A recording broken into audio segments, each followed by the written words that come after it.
What's going on, guys? Julian here, jlewittrading.com, doing a quick review on AMTX. This was a very simple trade that was brought to us through our scanner, and I can't stress this enough. This was a simple short-term volatility play.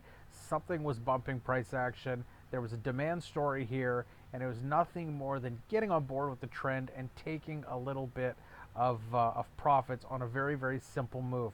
Now this thing gapped up about 15% over yesterday's close.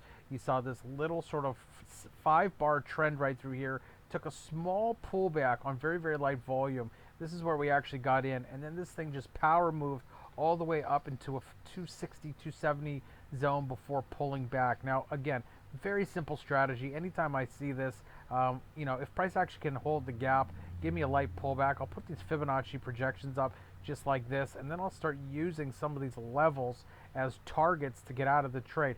Super simple stuff. I teach this all the time.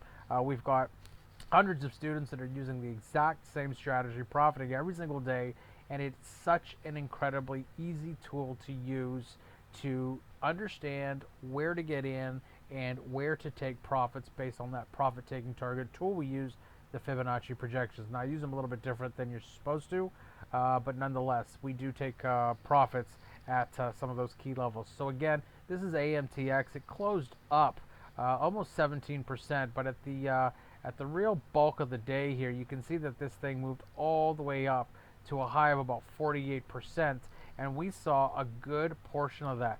Now, it's incredibly hard to call tops and bottoms. I don't do either, but I do call breakouts with a very high level of success, and I am able, based on reading price action, the Fibonacci projection tool that I use, and the VWAP, where overextension resides, and how to look for areas based on all the things I just talked about as to where to get out. And this is exactly where price action turned and then started its move to the downside. So that's AMTX. This is exactly what we're going to be talking about in our live webinar coming up. If you want to join us, you can email me directly, julian@jlewittrading.com.